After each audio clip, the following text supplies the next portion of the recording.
just want to welcome everybody to the April presentation for the Manuscript Society's Manuscript Mondays, one of the feature events that Manuscript Society hosts. The Manuscript Society was founded in 1948 as the National Society of Autograph Collectors. It includes not just collectors, but also manuscript curators, librarians, dealers, auction houses, and has members from around the world, including Asia, Australia, Europe, North America, and South America. The mission of the Manuscript Society is to encourage the collection and preservation of manuscripts and documents, to stimulate and aid collectors in their various collecting specialties, and to facilitate the exchange of information and knowledge among collectors, scholars, dealers, and the general public. In addition to Manuscript Mondays, the Manuscript Society publishes a quarterly journal titled Manuscripts and a quarterly newsletter, the Manuscript Society News. We also have a scholarship program. It did just recently close, but keep an eye on it on the website. The Richard Moss Research Grant awards grant to currently enrolled graduate students to support research and original manuscripts. And finally, the Society holds an annual meeting, offering members a fun-filled get-together and behind-the-scenes visits to memorable manuscript repositories and museums both in the United States and abroad. This year's meeting will be held in Boston from May 27th to the 31st. Registration is closed, but keep an eye out for next year's registration for our 2027 meeting, place to be determined. We're very pleased today to have Lilla Vekerdy with us from the Smithsonian. She has been the head of the Special Collections at the Smithsonian Libraries and Archives since 2008, where she oversees rare materials in 16 library research centers, and also serves as the Curator of Physical Sciences Rare Books in the Dibner Library of the History of Science and Technology. She earned master's degrees in literature and linguistics, as well as in library sciences in Budapest, Hungary in 1984, and completed her doctorate coursework in medieval and Renaissance history at St. Louis University in St. Louis, Missouri in 2005. Her research interests and publications are in the history of science and medicine, as well as in rare book and manuscript studies, and often cover the overlay of both realms. Tonight she'll be speaking on How Can Bookbinding Sing, which will examine Renaissance books bound in fragments of medieval music manuscripts. And these singing bindings are 100 years older than the printed text blocks inside them. And the texts are usually on mathematics, physics, or astronomy, and absolutely not on music. And she's going to explain how that is possible. So, Lilla, take it away. Look forward to hearing your presentation. Thank you, Jay. Thank you for that very kind introduction. And I am so honored to be here. I would like to thank the Manuscript Society for the opportunity to give a presentation at this springtime Manuscript Monday, and thank you all for attending. To be your guest speaker at this event is both an honor and a delight. It recalls how I felt back in the 1980s when I first read an original medieval manuscript in the National Library of Hungary. What a privilege, what a thrill it was. At that time, this Manuscript Society was almost 3 decades old, promoting the importance and joy of studying the handwritten word, but on a faraway continent. I am grateful that now our once so distant paths are literally crossing tonight.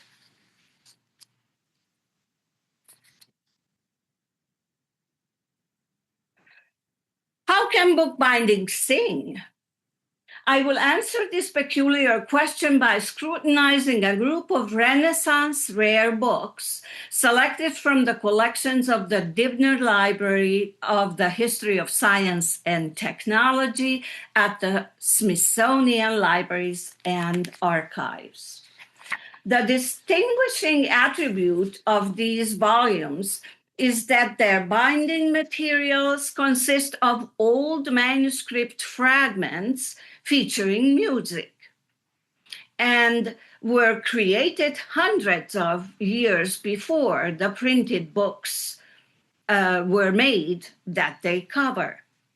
The fragments are broken parts of various unrelated handwritten volumes dating from the Middle Ages.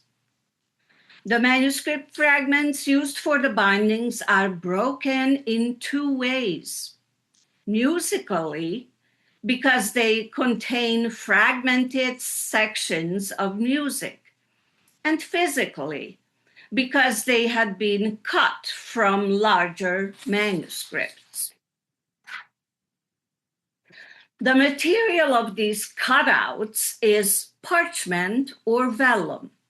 Both parchment and vellum are made of specially treated animal hide, treated with a process different from tanning, which turns animal skin into leather.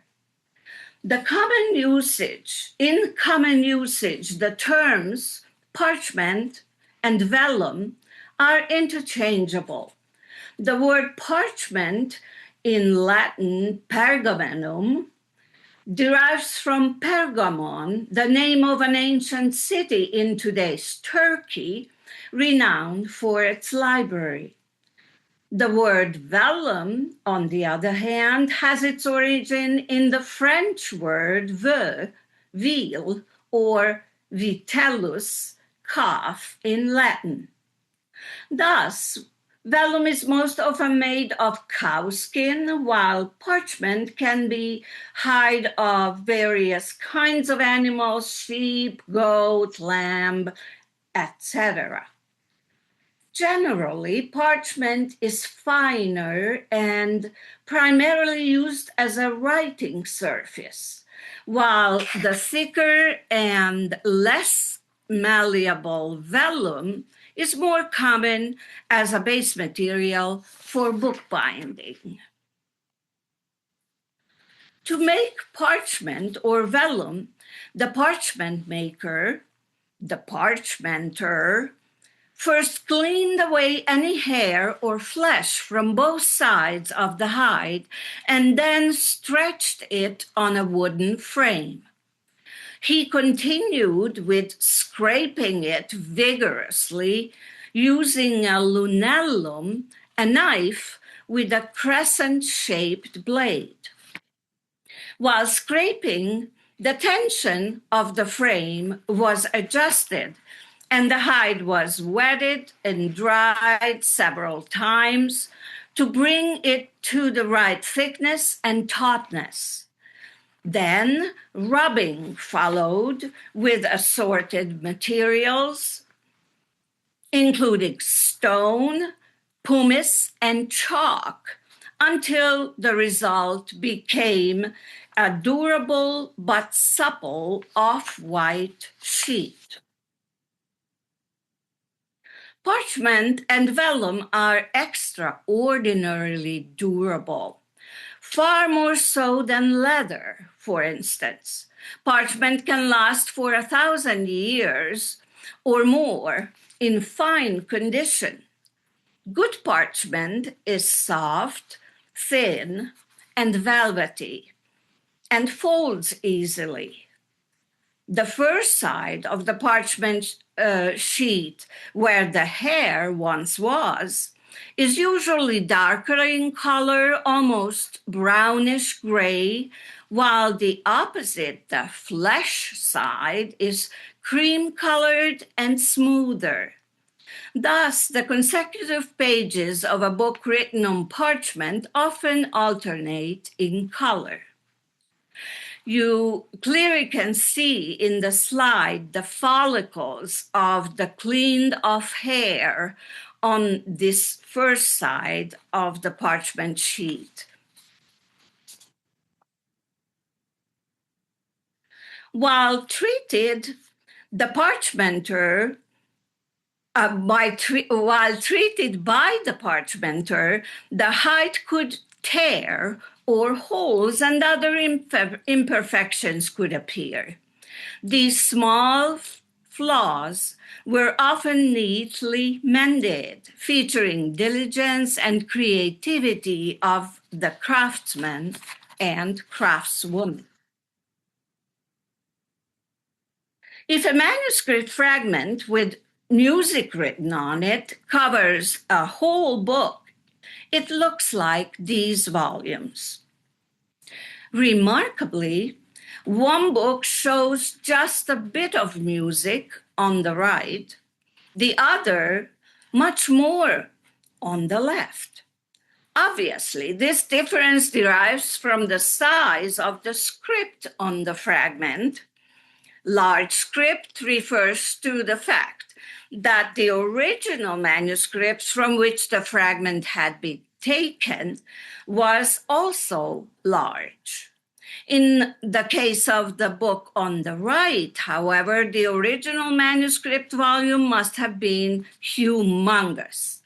On the left, however, the original volume of the fragment had to be much smaller.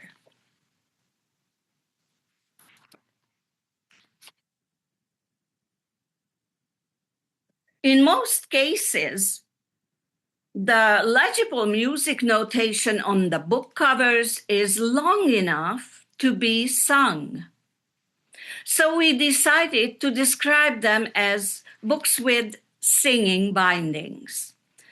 In 2019, the Dibner Library organized an event called Singing Bindings, where a choral group performed the music fragments with the direction of Dr. Alexander Blatchley, professor of music at the University of Notre Dame. We also commissioned a contemporary music piece composed by Nisan Ak, a rapidly rising musician from Istanbul, presently teaching at the College of Charleston. The premiere of her composition, which was built on the age-old melodies taken from the Dibner Library volumes, was also performed at this Singing Bindings event. The common genre of the music these bindings sing is Gregorian chant.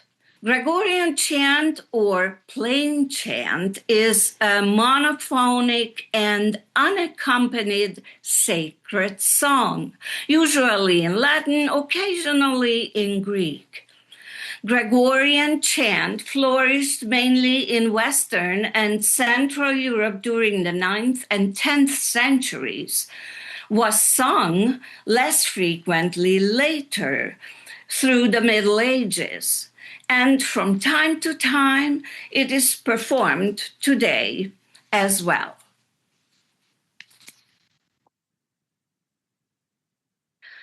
Although popular legend credits Pope Gregory the First with developing Gregorian chant in the 6th century, scholars now believe that the musical genre arose later in the 9th century from the Carolingian synthesis of Old Roman and the Gallican chant.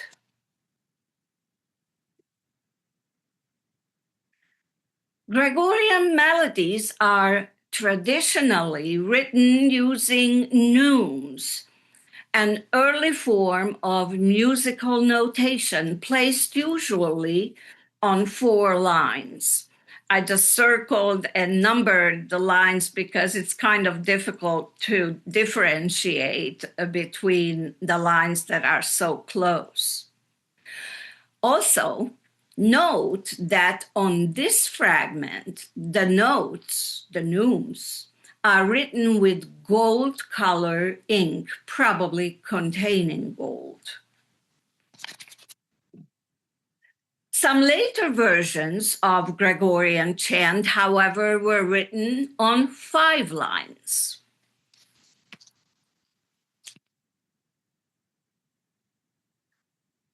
This five-line form of the notation is the basis of the modern music staff, or stave, which also comprises 5 lines.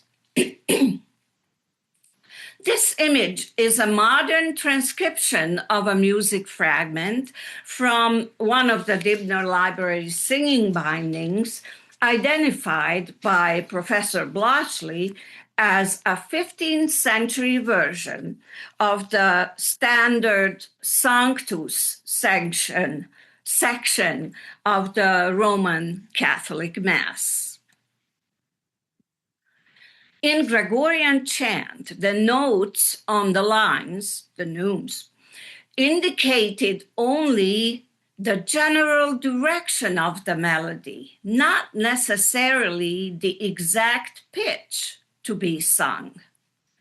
Generally, neumes did not define rhythm either. Additional symbols were needed to signify changes in articulation and or tempo. Quite a free-flowing music it must have been.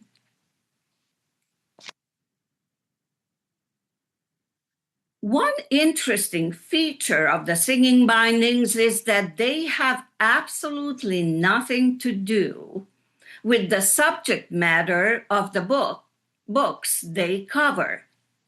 How could that be?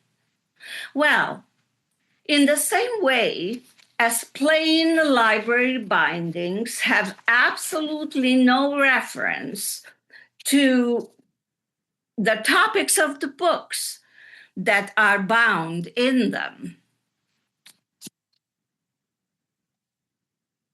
In case of the library bindings, the material of the covers was chosen for functional reasons and not in consideration of the book's content.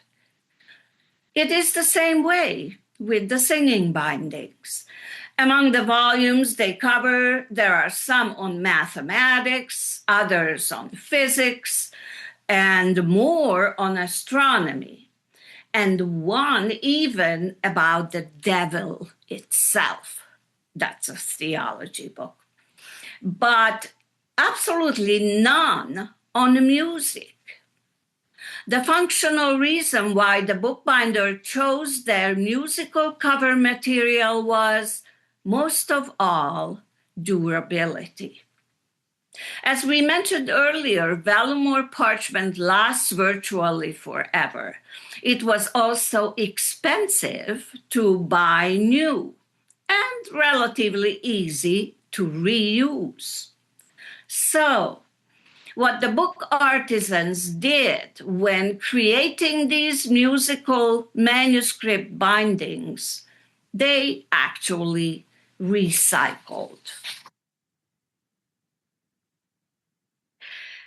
Here are they together, the choir of the singing bindings. I trust you appreciate that the volumes are organized in this choral formation. After all, they are singing just like a choir.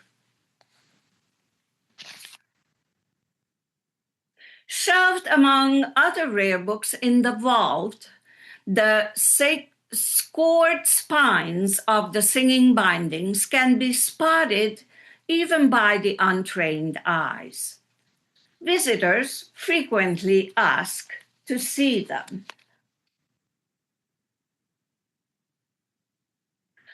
Some of the visitors notice, as we too did earlier, the significant differences between the size of the scripts on the bindings. We discerned that the size of the letters and musical notes directly refer to the size of the original manuscript volume from where the fragments had been taken. Thus, the one on the right is from a small manuscript volume, and the one on the left must have come from a large one. But why were such huge music books in use in the Middle Ages?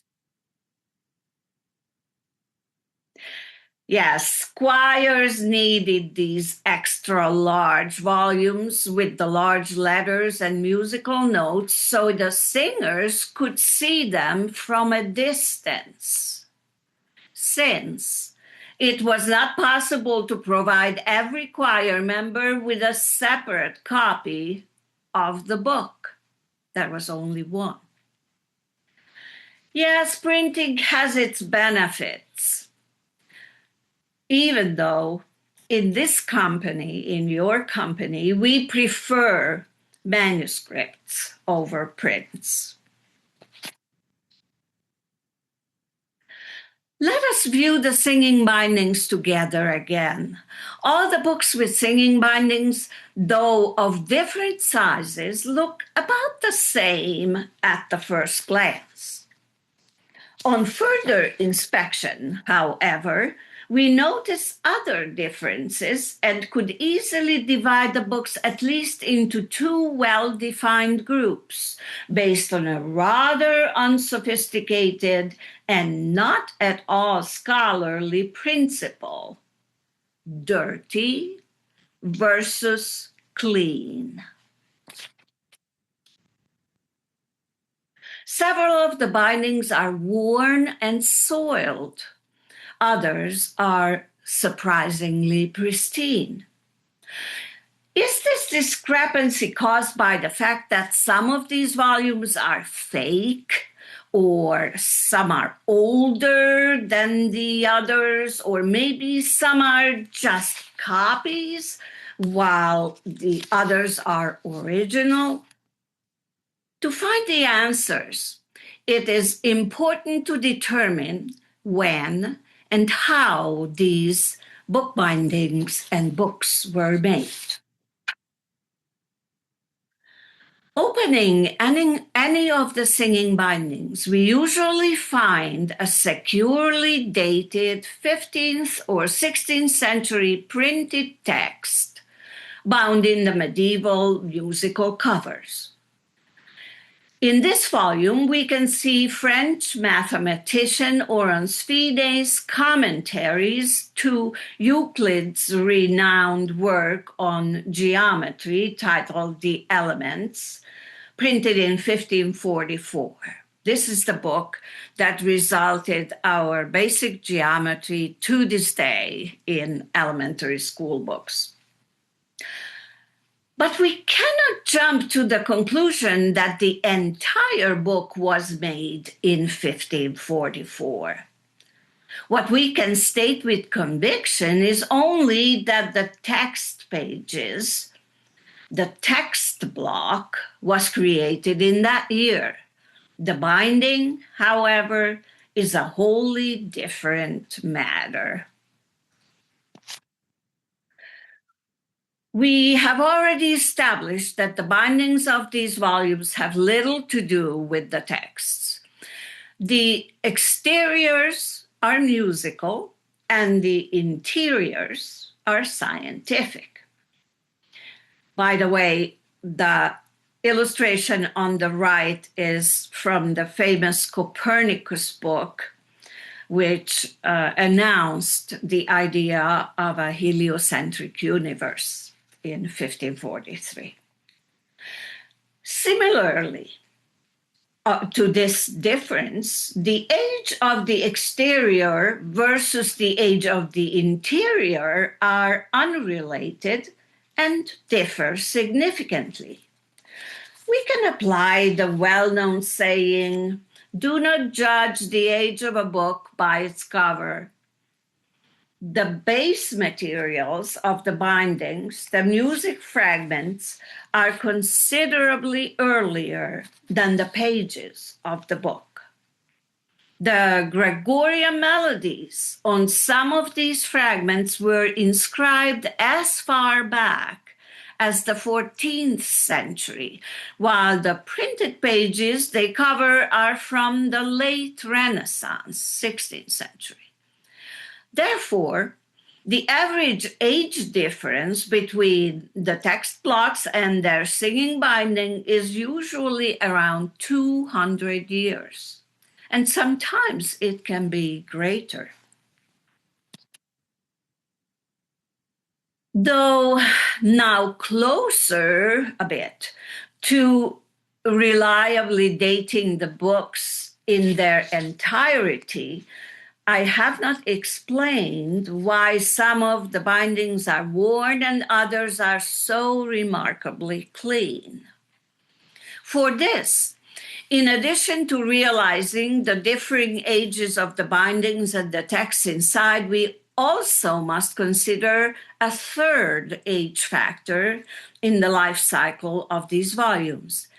It appears that our books with singing bindings contain materials from not just two, but three significantly different time periods. One, when the music fragment used as a binding was written, circa 14th century. Two, when the text inside was printed, circa 16th century. And three, when the fragment was actually made into a binding, the time when the binding was made. It is difficult to determine when the binding work was done absent external records. Any bookbinder at any time can take or have taken an original piece of parchment featuring Gregorian chant and create an antique-looking volume with it to make the book more intriguing and sell better on the rare book market.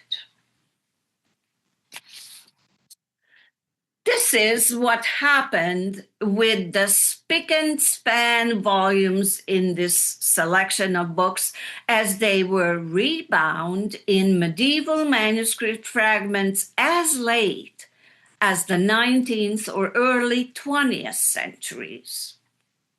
To highlight the ancient book effect and make the volume even more attractive to book collectors, the binder thoroughly cleaned the reused manuscript fragment before binding. Vellum and parchment is not only durable, but also washes very well. We know this later dating, 19th and 20th centuries, by evidence from two seemingly unimportant sections of a book binding where the so-called end papers are. These sheets are the first and last two leaves in a book right after its front cover and right before its back cover. One of the two joint leaves is pasted down on the inside of the cover, thus called paste down, and the other is usually a blank sheet before the title page and after the last printed page, called flyleaf. It's flying, it's not pasted down, can be turned. End papers were made of paper that was at hand in the binder's workshop at the time when the binding was put together. Therefore, a binding made in the 16th century most likely features old, handmade end papers, similar in color to the book's title page and text pages, darker color. A new binding assembled in the 19th or 20th century, on the other hand, has clean, modern end papers quite different in quality and wornness from the paper on which the title page and the text of the book was printed. That's on the left side, of course. Thus, while the book on the right has lived in its singing binding for more than 400 years, the one on the left has received its fancy clean binding less than 100 years ago. There is a Latin saying, habent sua fata libelli. Every book has its own fate. While investigating the fate and features of a selection of Renaissance books with singing bindings, we considered details and motives relating to the work of book artisans who, throughout many centuries, recycled medieval manuscripts to create durable and inexpensive or antique looking and very expensive book bindings, while inadvertently salvaging delightful music for the future. Bonus question, and I know we can do this in the question and answer period, but I would like to show you the image first. So the bonus question is, what makes this singing binding in the slide different from all the other ones in the presentation? It's one significant difference. So I will wait for somebody to try to tackle this one. Thank you.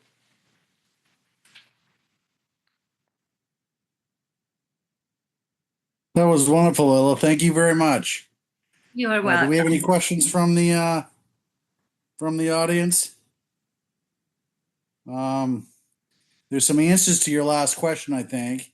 Oh, good, Was the good. page was it printed, or is there a page number on the top right? Yes, it's printed. Oh, I Printed, didn't know okay. it was that easy because it resembles to the handwritten ones, but yes, that's the good answer. Thank you. Yeah, there's several of them had that, so you're dealing with some We are experts we here in are the we are audience. Yeah. we are with experts. Yes. Well, that was wonderful, Lilla. Any questions here? Let me see. One question I have is that you've been doing this with books in the Smithsonian. Are you looking at trying to expand this into other libraries and stuff like that? Yes, this is a very common occurrence, not in such a big volume as in the Dibner Library, but in other libraries as well. But I am absolutely sure that some people would like to think that after discovering all of them, we can just put back together those old volumes, right, that were chopped up.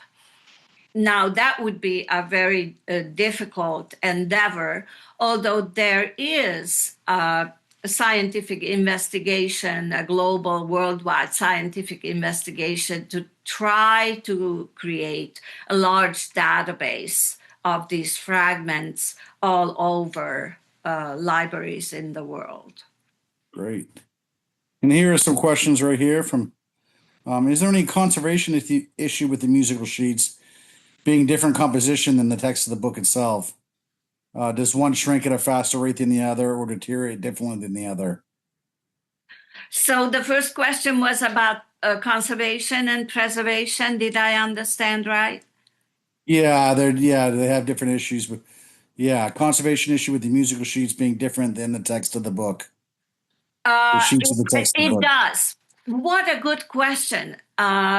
It does, not a major one, and it's really more preservation than conservation. The difference between the two words is just like vellum and parchment. People use them interchangeably, but there is a difference. So, conservation would mean treatment and the repair of materials, where preservation focuses on providing the right environment and the best way of shelving, the humidity, the temperature, less light, and these kind of factors which influence the long-lastingness, sorry for the bad word, of of rare books. And the difference between the vellum or parchment binding and the paper inside is that vellum and parchment reacts to humidity changes very sensitively, whereas paper not as sensitively. So it happens when the humidity radically changes in our vault that some of the singing or any parchment vellum binding kind of fans out because it shrinks or expands very quickly. So in our libraries, we have 16 special collections. We try to create a microclimate, which is a clamshell box that we put the book in, and that reduces the effect of these changes. However, then you don't see those beautiful scored spines because the box is covering it up. Thank you. Are singing books a specific area of book collecting? And if so, how popular? Say that again, please. Are singing books a specific area of book collecting? Oh, yeah, this is also exciting. Since we have been doing this project, it's quite a few years. It took a while to get them all together and do the research work and the transcriptions and all that. So we probably don't prioritize these for purchases, but some of our donors do. So we received donations from our supporters that they bought books that were bound in music fragments because they knew about our project. So, of course, in that way, collection development looked at that feature. Great. And does the Smithsonian have an in-house conservator that can work on these books? Oh, yes. We have in the Smithsonian Libraries and Archives, we have a sizable, large book conservation laboratory. We have, I think, presently about 6 to 8 people working on books and the others on archival material. Manuscripts kind of fall in between. So, and because they are unique, especially the bound ones are very scarce and valuable. We ask our colleagues at the laboratory to work on those. Especially because we are also digitizing that collection, being the one which contains the most unique items. And before digitization, some conservation is necessary sometimes. Are there videos being taken of this conservation work that can be watched on Yes, online? yes, we have, I think, 3 conservators who are on YouTube with various things, book conservation, the usual question why we are not using gloves when we handle rare books, and all kinds of interesting things that preservation experts are dealing with. And some of the videos show how certain major parts of book conservation, such as taking the volume apart, washing it, you can wash paper too, and then resewing it in the historical manner with that wooden frame, beautiful wooden frame. You can see these on YouTube. Nice. Here's another question for the audience. Is there a cataloging standard for archivists to follow when describing books that have layers? In other words, would a catalog or reference make note of fragments used in bindings? Yes. Yes. Now, this is really not a switch, yes or no. It's a scope. Some libraries are not as diligent as others.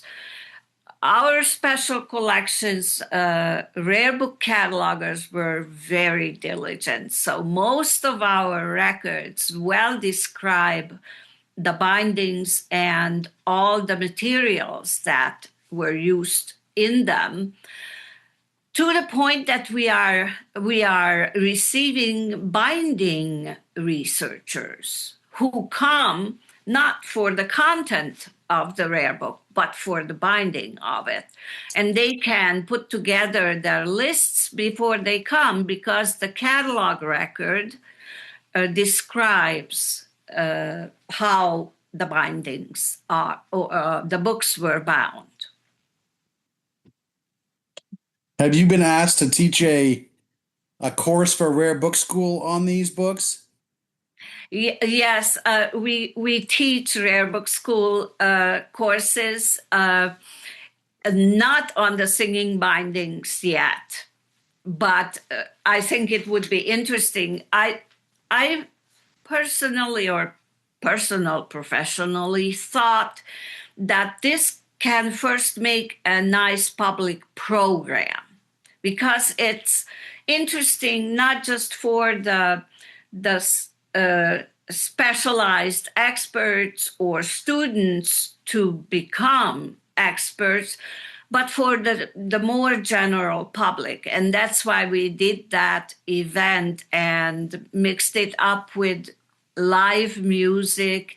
And of course, we had a small exhibition and all that. But yeah, if someone asked me, I would love to do a course on them. Great. Any more questions from the audience? It looks like we're done with the questions, Lilla. Thank you very much for your time and that wonderful presentation. It has been recorded, so it will be available online in probably a few more days. So please check the Manuscript Society website for the recording. I'll share that with you, Lilla. And stay tuned in a few more weeks for our May session of Manuscript Mondays. Will involve a few staff from the Schomburg Institute of the New York Public Library, talk about a new exhibit of the original books that belong to Mr. Schomburg. So again, thank you very much, Lilla, and thank you very much to everybody who attended. Have a great rest of your evening. Thank you very much. As I said, it was an honor and a delight. Great. Thank you. Bye-bye.